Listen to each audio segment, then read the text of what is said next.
Hello again. Because I did the video yesterday about the Faderport 16, a couple of people have asked where they can get hold of the script and how to install it.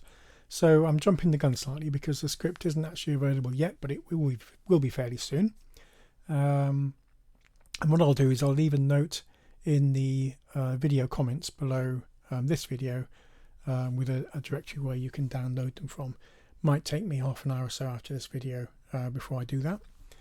But let's assume you've gone in, you've found the files, and it's likely to be called device MCUE Presonus Faderport 16.zip because that's the way that they're stored. So you've got it downloaded to your downloads folder. I'm sorry about all the other crap in here, I probably should have cleaned it all out. Let's double click and see what's in there. Two files. The way that the Mackie protocol, MCU protocol works is it's based on 8 faders at a time. So if you've got 16 faders, which this has, it needs 2 scripts. That sounds a bit weird. You think it would only need 1, but it's a historical thing. The protocol goes back to, I think, before 2003 even. So it's quite old. It's been around a long time, and it's a pretty good protocol. I mean, you can knock it nowadays, but even the latest control surfaces like the UC1 from SSL and others as well. In fact, almost every control surface in the last 20 years or so supports MCU, and it's because they did a pretty good job of setting it up. It's a little bit, I'm going to say old-fashioned. It's of its time, but still works surprisingly well.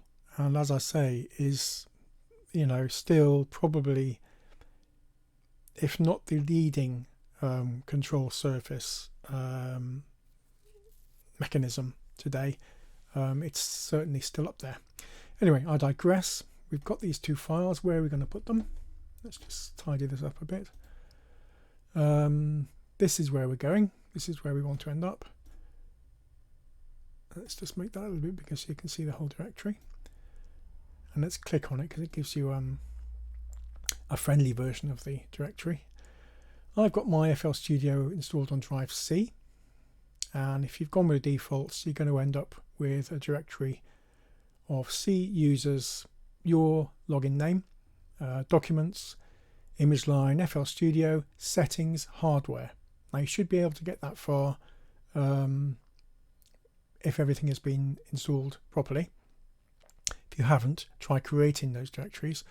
You won't have an MCUE directory. You'll have to create that unless you've installed one of my scripts before, which is probably pretty unlikely. Apologies, I've already got a directory. I didn't, so that's not part of the settings. So you have to create within the hardware directory one called MCUE. And I've got a couple of old backups in there, so excuse me for that. That's just to make my life a little bit easier. So drag the 2 files over to here because this is where FL Studio is going to expect them and where FL Studio will find them.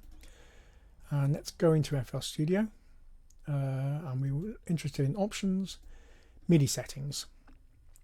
Now if you've already got your Presonus plugged in, you should, and it's the latest firmware, you should have these 3 MIDI settings.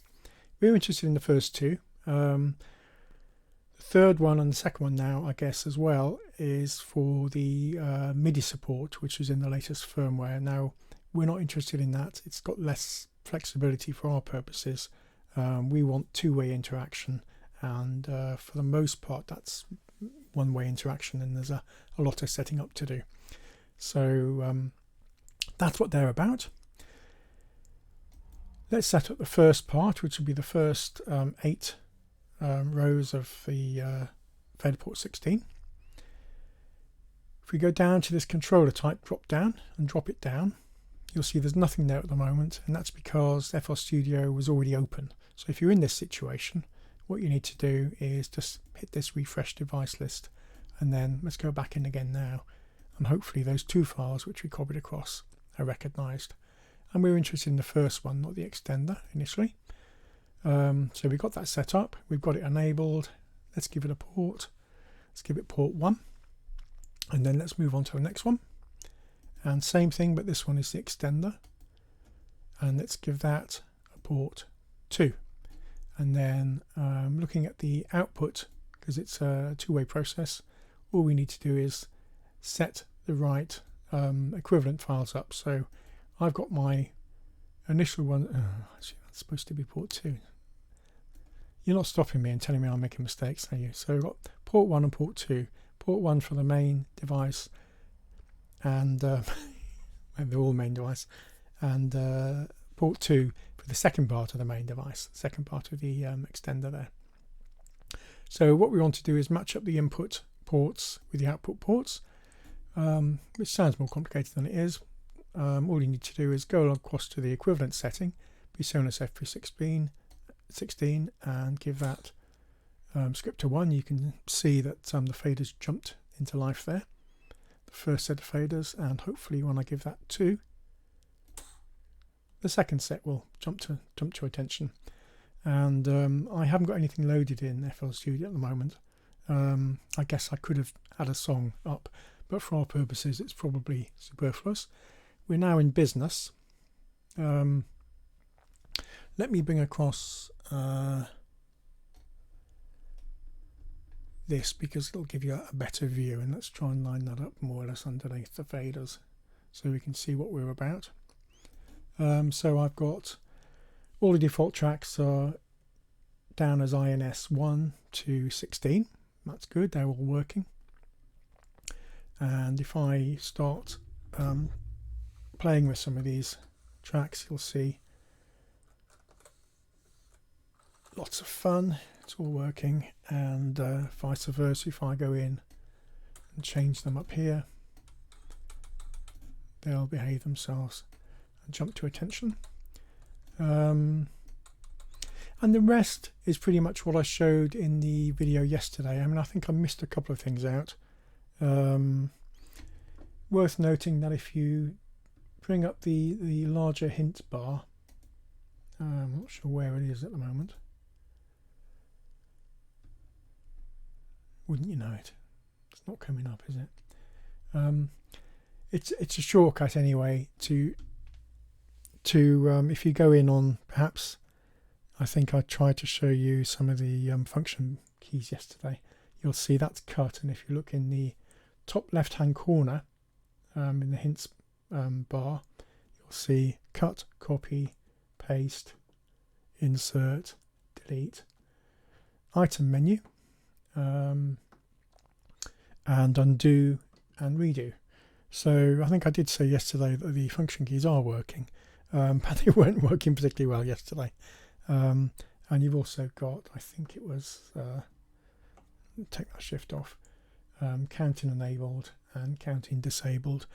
Now there is scope for doing more in terms of function keys, but that's for another day. You've already, I think I showed you yesterday, banking. It's not going to make, it is going to make a lot of noise, because obviously I set up the faders and it's remembering what I've done with them. So let's do that again and see what happens if we go up and down.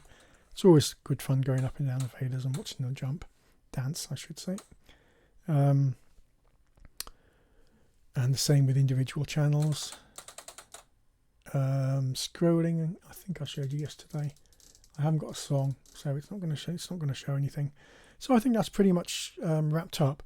Hopefully you've been able to follow along pretty much, and if you've got a Faderport 16 and you're using FL Studio, you're good to go. I don't know how much more work I'll be able to do on the Faderport 16, but what I will do is keep the scripts updated with any changes I do, and obviously there's nothing to stop anyone else going up there. I'm working on a larger project which will incorporate the scripts of the Faderport 16 and the Faderport 8. Oh, if you're watching this and you've got a Faderport 8, just use the first of those scripts, not the extender, the primary one. That should work fine with the Faderport 8, and it's got the latest bits and pieces. I think there was a script knocking around. This one's probably going to be slightly better. But yeah, things are happening with Mackie compliant control surfaces, and there's I think there's around a dozen or so different manufacturers that have them on the market or have had them on the market, and they're freely available. The original MCU controllers, the Mackie controllers, are still fantastic machines and do pretty much everything that current machines like a Faderport do. They may not look quite as flashy, they may be a bit big and bulky, but they're great, and if you've got the space, you can pick them up reasonably cheaply now. And I must admit, I like the older machines. They're quite solid. Having said that, as I've said before, my favourite control surfaces at the moment are the Icon QCon Pro X and the extenders that go with it. But I've also toyed around with the SSL UC1. UC1? Well, UC1 is I think is the effects box. UF8 is what I'm thinking of. I've got it all in my brain, it's just a bit slow. Anyway, I'll wrap it up now. Thanks very much for your time.